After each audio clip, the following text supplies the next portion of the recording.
오늘 우리가 읽은 말씀은 예수님께서 이 세상에 오신 것을 설명해 주는 말씀입니다. 이제 12월 25일이면 성탄절이 되겠는데요. 이 성탄절은 예수님의 실제 생일은 아니지만 언젠지는 정확하게 알 수가 없습니다. 하지만 이 날을 정해놓고 예수님께서 오셨다고 하는 사실을 다시 한번 기억하고 예수님께서 이 땅에 오신 그 의미를 생각해 본다고 하는 의미에서 우리가 성탄절을 지키는 것은 아주 의미가 있다고 생각이 됩니다. 예수님께서 왜 이 세상에 오셔야만 했는가, 왜 예수님께서 이 땅에 오셨는가에 대해서 오늘 읽은 요한복음 1장 14절에서부터 18절의 말씀은 설명을 해주고 있는데요. 오늘 14절의 말씀에 보면 말씀이 육신이 되어 이 땅에 오셨다고 표현하고 있습니다.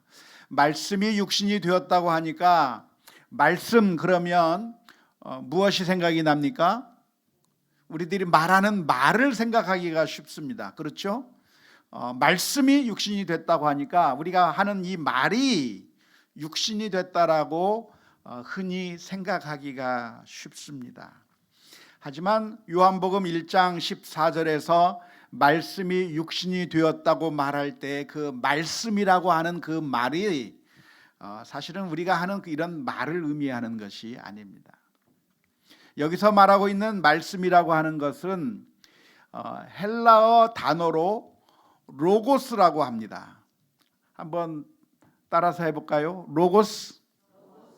로고스라고 하는 말을 들어보셨습니까?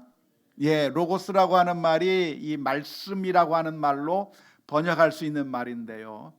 이 로고스가 무엇이냐면, 로고스가 그러니까 이 말씀이 뭐냐면 말씀이 육신이 됐다고 하는 말은 로고스가 육신이 됐다 이 말입니다. 로고스가 육신이 됐다.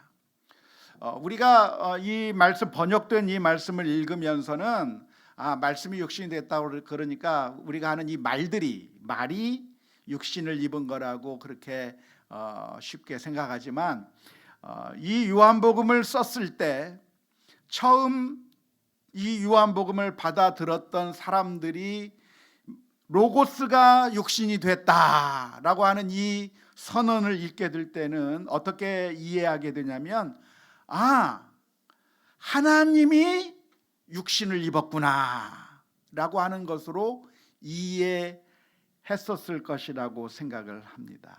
왜냐하면 로고스가 무엇이냐면 바로 온 세상을 다스리고 움직이시는 그런 존재를 가리켜서 헬라 사람들은 로고스라고 불렀기 때문에 그렇습니다. 우리가 이 세상을 다스리고 이 세상을 움직이고 하는 그런 존재가 누구죠? 하나님이죠. 우리는 그런 이 세상을 다스리는 존재를 가리켜서 하나님이라고 부릅니다. 또 전통적으로 우리는 천지신명이라고 부르기도 합니다.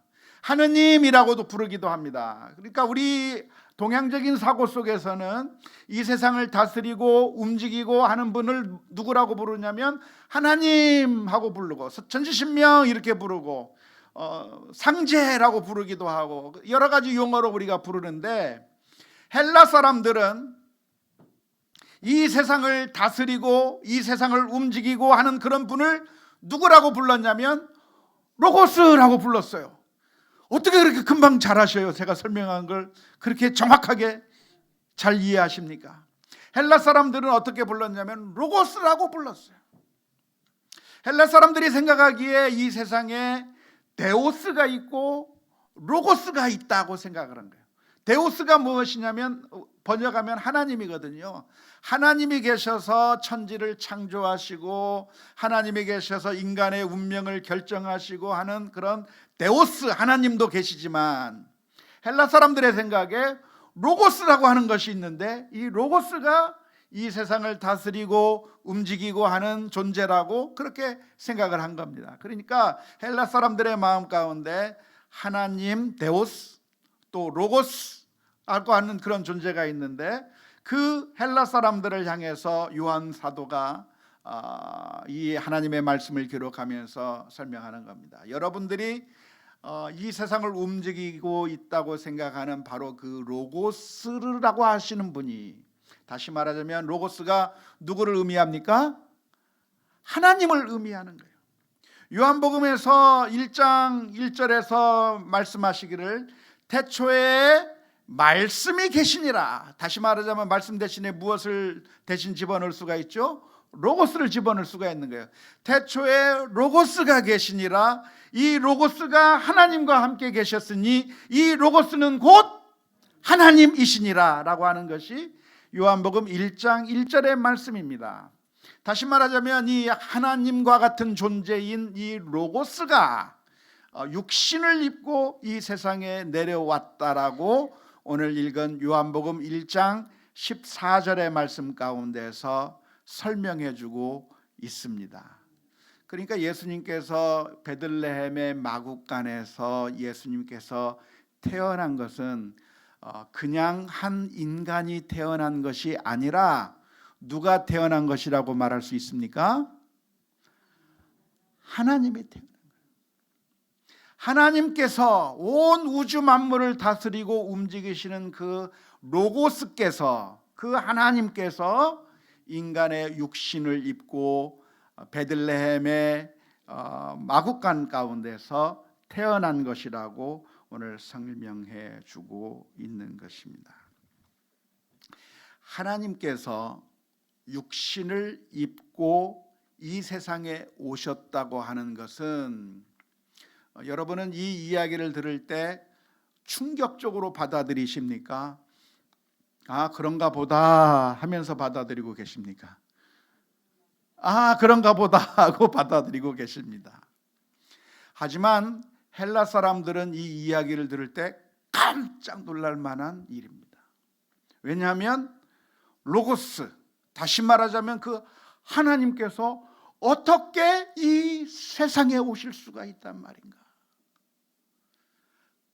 이런 말도 안 되는 이야기가 있는가라고 충격적인 선언을 듣게 된 겁니다. 왜 하나님이 이 세상에 오시는 것이 충격적이라고 생각이 되십니까? 그것은 이 세상은 더럽기 때문에 그래요. 육신이라고 하는 것은 헬라 사람들의 생각에 육신은 아주 더러운 것이라고 생각을 했기 때문에 그렇습니다. 헬라 사람들은 생각하기를 우리 육신이라고 하는 것은 무엇인가? 우리 육신이라고 하는 것은 더럽고 아주 누추하고 영혼의 감옥이다 라고 생각을 했어요. 인간이 영혼과 육신으로 되어 있는데 이 영혼은 좋은 것이고 영혼은 선한 것이고 아름다운 것이지만 이 육신이라고 하는 것은 더러운 것이고 한계가 있는 것이고 우리를 아주 힘들게 하는 것인데, 우리의 목표가 있다고 한다면, 헬라 사람들이 생각한 목표가 있다고 한다면 이 육신에 갇혀 있는 우리의 영혼이 해방되어서, 그래서 육체의 그 한계로부터 벗어나는 것을 이상적인 아이디어로 생각을 하면서 살았던 것이 헬라 사람들의 세계관이라고 말할 수가 있습니다. 우리가 잘 아는 헬라 철학자 플라톤이라고 하는 사람이 있는데요. 플라톤이라고 하는 사람의 이름을 들어본 적이 있습니까? 네, 철학 시간에, 아마 도덕 시간에 아마 들었을 거라고 생각이 드는데요. 플라톤이라고 하는 이 철학자는 무슨 이야기를 했냐면, 우리의 목표가 무엇인가? 우리는 이데아의 세계로 가는 것이 목표다. 지금 우리 이 세상에 살고 있는 우리들은 육신에 의해서 갇혀 있고 한계가 있고 정말 여러 가지로 부족한 것이 많은데, 우리의 목표는 무엇인가? 이 육신을 벗어버리고 우리의 영혼이 해방이 돼서 이데아의 세계로 간다고 하면 그것이 우리가 추구할 바라고 생각을 하고 있고, 사랑이란 어떤 사랑이 진짜 사랑인가?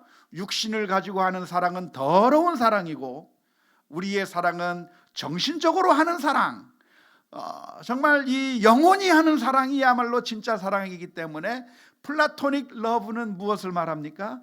정신적으로 사랑하는 것을 추구하고 정신이야말로 영혼이야말로 아주 멋지고 고상한 거라고 생각한 반면에 육신은 더럽고 누추하고 영혼의 감옥과 같은 것이 육신이라고 생각했기 때문에 거룩하신 하나님 만유의 주제이신 로고스, 그 말씀 되신 로고스이신 그 하나님께서 육신을 입고 육신의 감옥 속으로 들어왔다. 육신을 입고 이 세상에 태어났다고 하는 것은 헬라 사람들의 생각에 도무지 용납할 수 없는 충격적인 사건이라고 볼 수가 있을 것입니다. 이것을 우리나라식으로 설명을 하자면 조선시대의 임금님이 어디 사시죠? 궁궐에 사십니다. 궁궐에 아주 큰 으리으리한 그 궁궐에 신하들이 앞에서 수종 들고 있고 황금색 빨간색 옷을 입고 위엄을 갖추면서 살고 있는 그 조선시대의 왕이 어느 날 전라북도 전주 완산구의 누추한 중화산동에 와서 들어가시겠다고 하신다고 하면 그 일이 충격적인 일입니까? 충격적인 일이 아닙니까? 조선시대 때 아주 충격적인 일이 되겠죠. 어떻게 우리들의 왕이신 임금님께서 우리 집과 같은 누추한 곳에 들어올 수 있습니까? 왕이시여 옥체를 보존하시옵소서. 왕께서는 이곳에 들어올 수가 없습니다.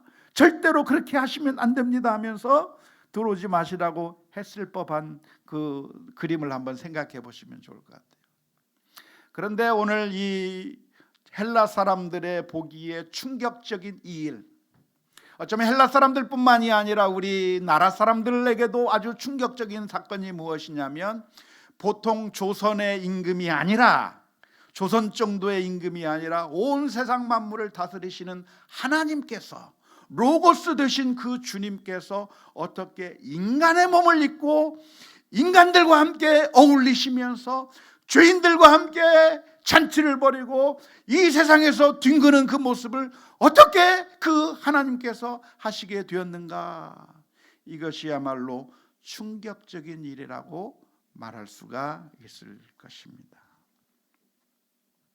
예수님께서 태어나신 것은 그냥 어쩌다 보니까 한 아기가 태어난 것이 아니라 만왕의 왕이신 그 하나님께서 빌립보서 2장의 표현을 빌면 우리 주님께서 하나님 되심을 다 비우시고 하나님의 하나님 되심을 다 포기하시고 인간과 같은 모습이 되어서 인간 중에서도 가장 낮고 천한 그 아기의 모습으로, 그것도 대접받는 왕궁에서가 아니라 낮고 추한 이 베들레헴의 한 누추한 말구유 위에 뉘어지는 그런 엄청난 사건이 일어난 것이 바로 예수님께서 이 세상에 태어나신 것이라고 말씀드릴 수가 있겠습니다. 왜 예수님께서는, 왜 주님께서는 육신을 입고 이 모습으로, 낮고 천한 모습으로 이 세상에 오신 이유가 무엇일까요? 왜 육신을 입으셨습니까? 네? 육신을 입으신 그 이유가 뭐예요? 그것은 우리 인간이 죽는 것을 그냥 내버려 둘 수가 없어서, 하나님이 우리를 사랑하셨기 때문에. 여러분의 자녀가 만일 똥통에 빠졌다고 한다면 그 여러분의 자녀를 똥통에서부터 건져내기 위해서 똥통으로 뛰어 들어가겠습니까? 똥통이 더러우니까 안 들어가겠습니까? 들어가요. 요즘에는 똥통이 없어서 얼마나 감사한지 몰라요. 하지만 여러분들 다 경험하셨잖아요, 그죠? 예전에 똥통에 빠진 아이들이 있었어요. 혹시 빠져보신 분 계십니까? 우리 어렸을 때 보면은 우리 동네 형이 똥통에 빠지고 옛날에 그 판잣대기 위에 앉아가지고 집에서부터 멀리 떨어진 저 밭에 설치되어 있는 그 뒷간에서 거기서 편을 보다가 그러다가 어디다 잘못해가지고 빠지는 아이들이 예전에 있었어요. 최수정 기사님 빠진 적 없습니까?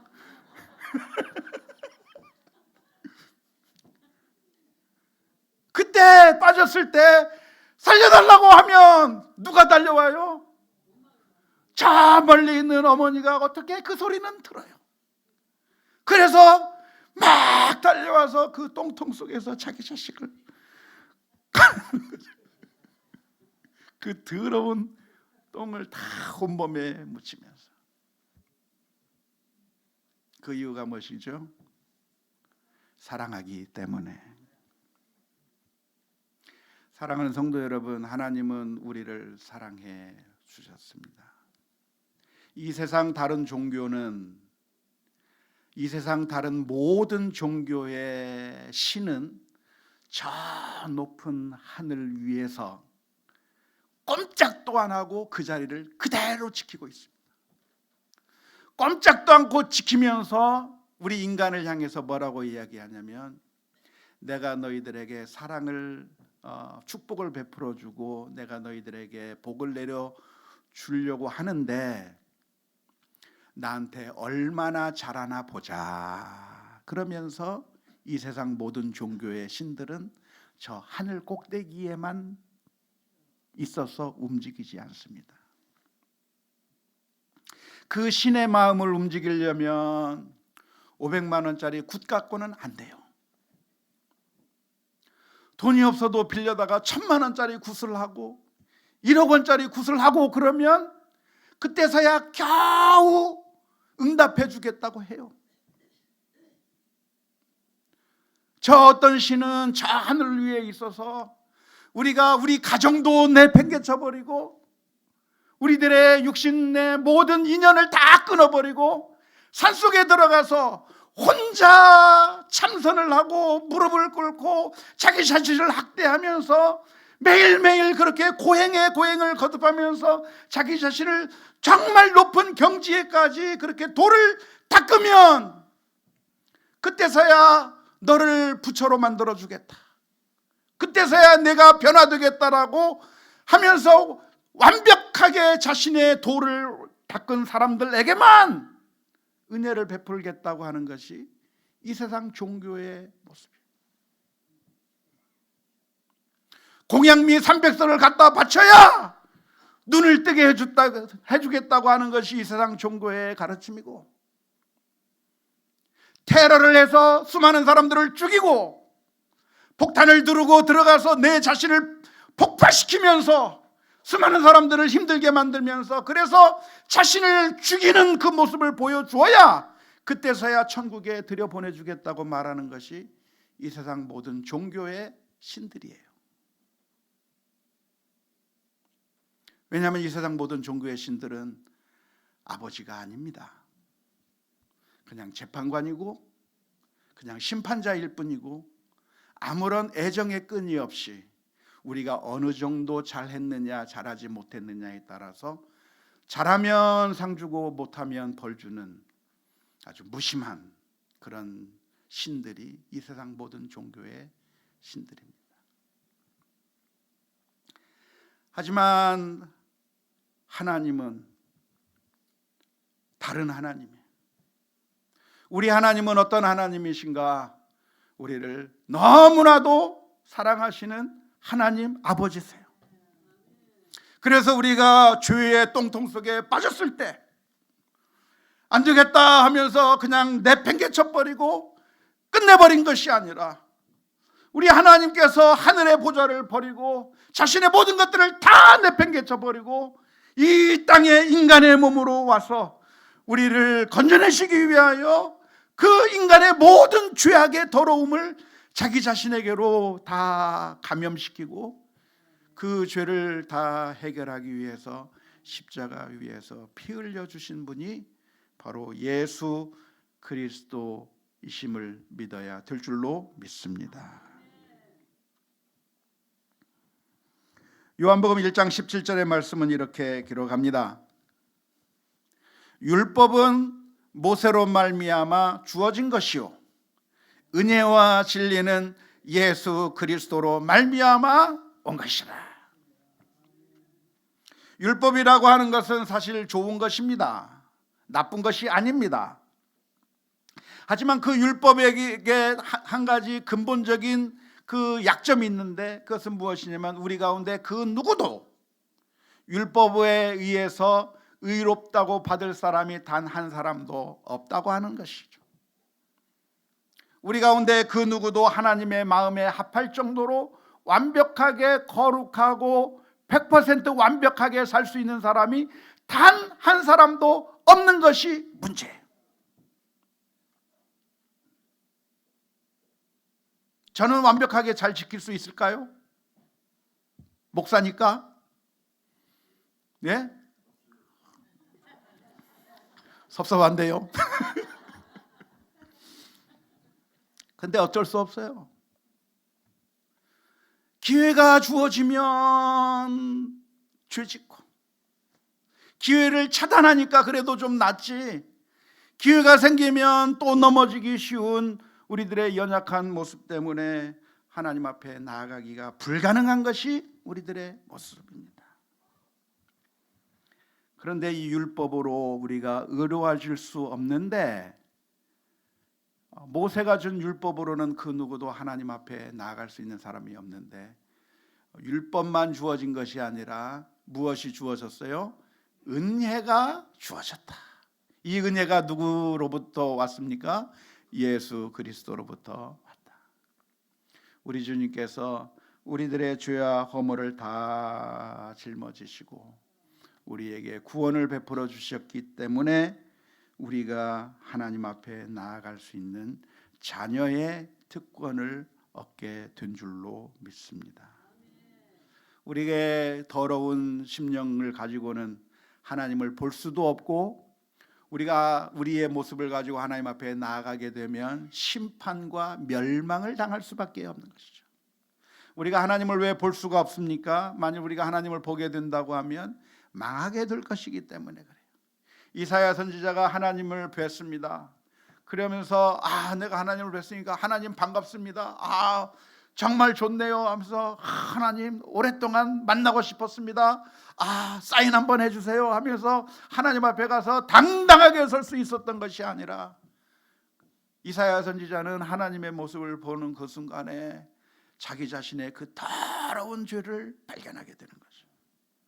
이사야 6장 5절 말씀에 이렇게 기록합니다. 그때 내가 말하되 화로다 나여 망하게 되었도다. 나는 입술이 부정한 사람이요 나는 입술이 부정한 백성 중에 거주하면서 만군의 여호와이신 왕을 배웠음이로다 하였더라. 우리가 지금은 괜찮은 것 같아요. 왜냐하면 근사한 옷을 입고 멋지게 차려입고 그래서 정말 괜찮은 사람처럼 보이지만, 우리가 하나님 앞에 서게 되는 그 순간에 우리는 낱낱이 발가벗겨진 것처럼 우리의 더러운 허물들이 다 드러나게 될 텐데, 그러면 결국 우리가 하나님 앞에서 멸망당할 수밖에 없는 그런 안타까운 모습을 가지고 있는 것이죠. 하지만 놀라운 것은 우리 주님께서 우리를 불쌍히 여기셔서 저 높고 높은 보좌 위에 계신 우리 주님께서 우리를 구원하시기 위하여 이 땅 위에 내려오시고 우리들에게 사랑의 손길을 내미신다고 하는 이 사실을 기억하며 감사함으로 하나님 앞에 나아가는 우리 모두가 다 될 수 있기를 주님의 이름으로 축원합니다. 안타까운 것은 이 놀라운 기쁨의 소식들을 외면해 버린다고 하는 것이죠. 참 사람들은 이상해요. 불가능한 것에 대해서 이야기하면 열광적으로 사람들이 그 길을 따라갑니다. 여러분이 마음을 비우시고 정말 여러분들이 자기 비움의 훈련을 하신다고 한다면 결국은 열반할 수도 있을 것이고 돌을 닦을 수도 있을 것이고 부처가 될 수도 있고 해탈도 할 수 있습니다. 마음을 비워보십시오. 그러면 사람들이 열광해요. 아, 정말 마음을 비우면 내가 뭔가 될 수 있겠구나 하는 착각 속에서 열광을 합니다. 그런데 마음을 비울 수 있는 사람이 이 세상에 누가 있어요? 한 사람도 없어요. 육신을 가지고 있는 이 순간에 우리들이 어떻게 우리의 마음을 비울 수가 있어요? 우리 자녀에 대한 마음, 우리 배우자를 향한 그 마음, 우리 부모님을 향한 그 마음을 어떻게 비울 수가 있으며, 우리의 모든 것들을 다 욕심을 완벽하게 비울 수 있는 사람이 누가 있어요? 아무도 없음에도 불구하고 마음을 비우면 무아지경, 아무것도 내가 없는 것처럼 되는 상태까지 가면 그러면 괜찮을 거다라고 얘기하는 그 말에 수많은 사람들이 열광하면서 따라가는 거예요. 또 이 세상의 가르침은 말합니다. 여러분들이 열심히 노력해서 돈을 벌고 성공하면 그러면 여러분들의 문제가 해결될 것입니다라고 하는 그 말에 모두가 다 열광하면서 달려가는 거예요. 그런데 우리를 정말 행복하게 해줄 수 있을 만큼 그런 것을 우리가 다 채울 수 있느냐? 못 채워요. 아니, 채우려 하다가 오히려 더 고통스럽고 더 많이 빼앗기고 우리들의 건강 잃어버리고 가족 간의 관계는 깨어져 버리고 엄청난 그런 피해들이 있음에도 불구하고 성공하면 당신이 행복해질 거라고 하는 그 말에 사람들이 속아서 다 그 길을 향해서 달려가는 거예요. 종교적으로도 마찬가지입니다. 여러분들이 이런 신앙생활을 하고 이렇게 열심히 살게 된다면 그러면 여러분들이 구원을 받을 겁니다라고 이야기하면, 가짜 복음을 이야기하면 사람들이 거기에 현혹돼서 달려가는 것이죠. 요즘 아주 기세를 펼치고 있는 그 이단 집단을 보면 성경의 말씀을 왜곡해서 정말 자기 열심의 종교로 바꿔버렸습니다.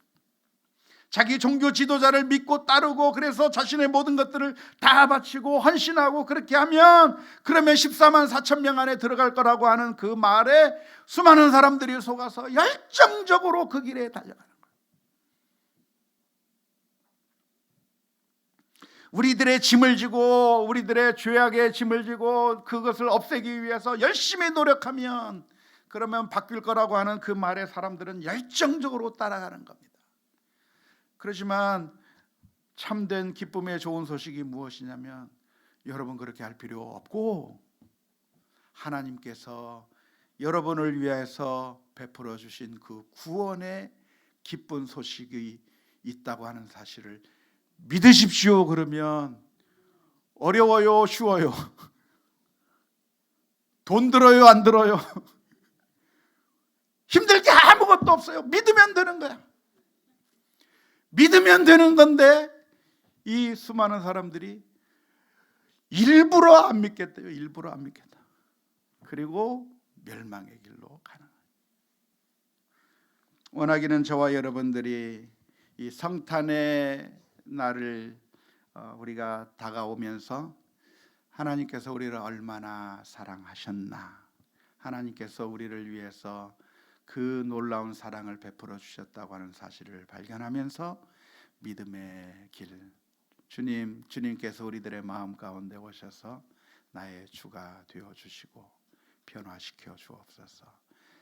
주님 앞에 온전히 설 수 있는 하나님의 귀하고 복된 백성들이 다 될 수 있기를 주님의 이름으로 축원합니다.